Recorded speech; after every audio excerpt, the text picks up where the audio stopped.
Sarah stood in the bathroom of her new apartment, staring at a woman she barely recognized. 38 years old, and she was seeing her own face, really seeing it for the first time in what felt like forever. The apartment was small.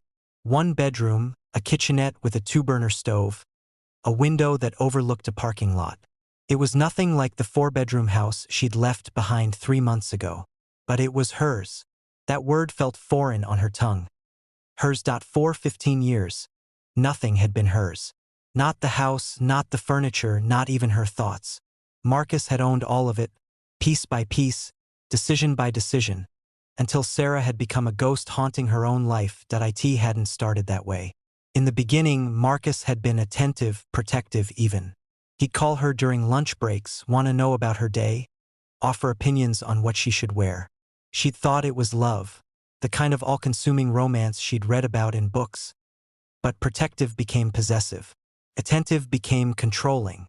The phone calls multiplied until she had to text him every hour. Her friends were bad influences. Her family didn't understand him. Her job as a graphic designer was causing her too much stress. So she quit. One by one, the threads connecting her to the outside world were severed, until the only reality that existed was the one Marcus created.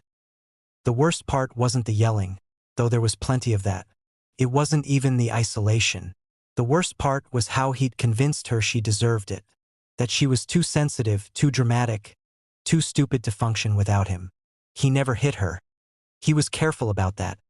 But his words were precision instruments, each one calibrated to cut exactly where she was most vulnerable. No one else would put up with you.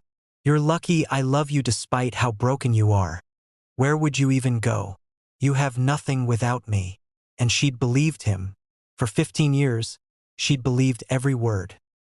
The turning point came on a Tuesday. She remembered because Tuesdays were grocery days, and Marcus was particular about the shopping list. She'd forgotten the specific brand of pasta sauce he wanted. A mistake, but a small one. When she got home, he'd berated her for 40 minutes.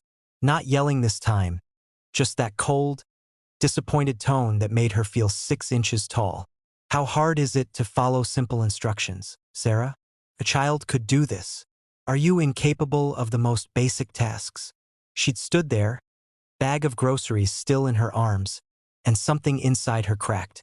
Not dramatically. It was quiet, like ice shifting on a frozen lake. She looked at this man, red-faced and sneering over pasta sauce, and a thought bloomed in her mind like a dangerous flower. Asterisk, this isn't normal. This isn't love. Asterisk, the thought terrified her. But once it took root, it grew. She started researching in secret, using the library computers when she said she was going to the grocery store.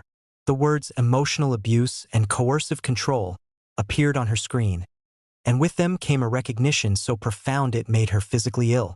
Every article could have been written about her life. Every checklist was a mirror. It took 6 weeks to plan her escape. She contacted her sister, Rebecca, whom she hadn't spoken to in 9 years. Rebecca cried on the phone and said, "I've been waiting for this call." She opened a bank account Marcus didn't know about.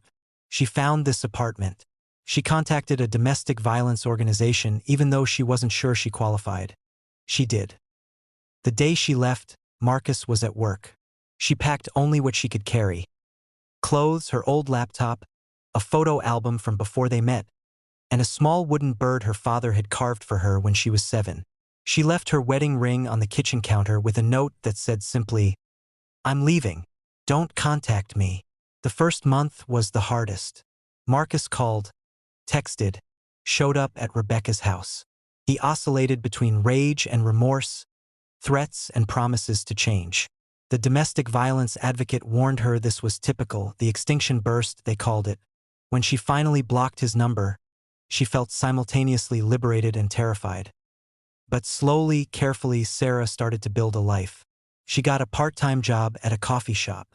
She reconnected with old friends who were shocked but supportive. She started therapy, where she learned that self-worth wasn't something someone else could give or take away. It was something she had to reclaim for herself. Now, looking at her reflection, Sarah saw the changes. The permanent tension had left her shoulders. Her eyes, once dull and distant, had light in them again. She'd gained weight.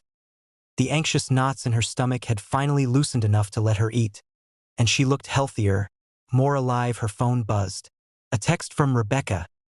Asterisk lunch tomorrow? My treat. Asterisk Sarah smiled and typed back.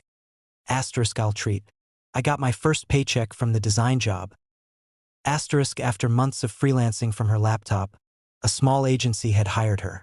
Part-time, modest salary, but it was a start. It was hers. She set down her phone and met her own gaze in the mirror again. You're not broken, she said aloud, testing the words.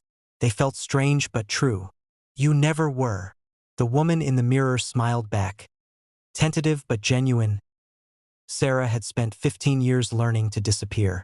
Now she was learning something harder and infinitely more valuable. How to exist.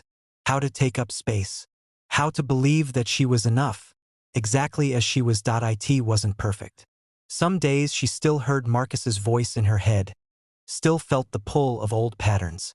But she was learning to distinguish between his voice and her own. And her own voice, she was discovering, was worth listening to. She turned off the bathroom light and walked into her small, beautiful, entirely her own apartment.